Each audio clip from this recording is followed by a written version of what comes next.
খুলনায় অনুষ্ঠিত বিএনপি নির্বাচনী জনসভা জনসমুদ্রে পরিণত হয়। দলের ভারপ্রাপ্ত চেয়ারম্যান তারেক রহমানের নেতৃত্ব আহ্বানে খুলনা মহানগর সহ বিভাগের বিভিন্ন জেলা থেকে সকাল থেকেই নেতাকর্মী ও সমর্থকদের ঢল নামে। ব্যানার, ফেস্টুন ও দলীয় স্লোগানে মুখর হয়ে ওঠে পুরো জনসভা এলাকা। বিপুল জনসমাগমের কারণে আশেপাশের সড়কগুলোতেও দেখা যায় ব্যাপক ভিড়। নির্ধারিত সময় অনুযায়ী জনসভায় ভার্চুয়ালি যুক্ত হয়ে বক্তব্য রাখেন তারেক রহমান। তিনি দেশের চলমান রাজনৈতিক পরিস্থিতি, নির্বাচন ব্যবস্থা এবং গণতন্ত্রের ভবিষ্যৎ নিয়ে গুরুত্বপূর্ণ বক্তব্য দেন। তারেক রহমান বলেন, বাংলাদেশের মানুষ আর কোনো প্রহসনের নির্বাচন চায় না। জনগণের ভোটে নির্বাচিত সরকার প্রতিষ্ঠায় বিএনপির প্রধান লক্ষ্য। তিনি অবাধ, সুষ্ঠু, নিরপেক্ষ নির্বাচনের জন্য সবাইকে ঐক্যবদ্ধ থাকার আহ্বান জানান। তার বক্তব্যে দ্রব্যমূল্যের ঊর্ধ্বগতি, বেকারত্ব এবং অর্থনৈতিক সংকটের বিষয়টি বিশেষভাবে উঠে আসে।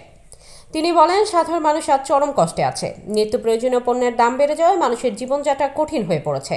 এই পরিস্থিতি থেকে দেশকে মুক্ত করতে হলে একটি জবাবদিহিমূলক সরকার প্রয়োজন, যা কেবল জনগণের ভোটেই প্রতিষ্ঠিত হতে পারে। তারেক রহমান আরও বলেন, বিএনপি ক্ষমতায় এলে ভোটাধিকার পুনরুদ্ধার, বাক স্বাধীনতা নিশ্চিতকরণ এবং আইনের শাসন প্রতিষ্ঠাকে সর্বোচ্চ গুরুত্ব দেওয়া হবে। তিনি নেতাকর্মীদের শান্তিপূর্ণ গণতান্ত্রিক আন্দোলনের মাধ্যমে জনগণের অধিকার আদায়ের জন্য প্রস্তুত থাকার নির্দেশ দেন।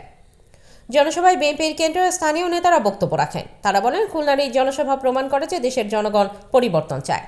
নেতাকর্মীদের ব্যাপক উপস্থিতি, উদ্দীপনা দেখে বোঝা যায় আসন্ন নির্বাচনকে সামনে রেখে বিএনপি সাংগঠনিকভাবে আরও শক্ত অবস্থানে যাচ্ছে। জনসভা চলাকালে পুরো মাঠ জুড়ে স্লোগান ও করতালিতে উত্তাল পরিবেশ সৃষ্টি হয়।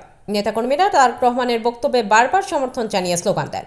রাজনৈতিক বিশ্লেষকরা মনে করছেন, খুলনায় বিএনপির এই জনসমুদ্র শুধু একটি নির্বাচনী সমাবেশ নয়, বরং এটি আগামী দিনের রাজনীতিতে দলটির শক্ত অবস্থানের স্পষ্ট বার্তা। সব মিলিয়ে খুলনায় তারেক রহমানের নির্বাচনী জনসভা বিএনপির রাজনীতিতে নতুন গতি এনেছে এবং ভোটাধিকার ও গণতন্ত্র পুনরুদ্ধারের দাবিকে আরও জোরালোভাবে সামনে এনেছে।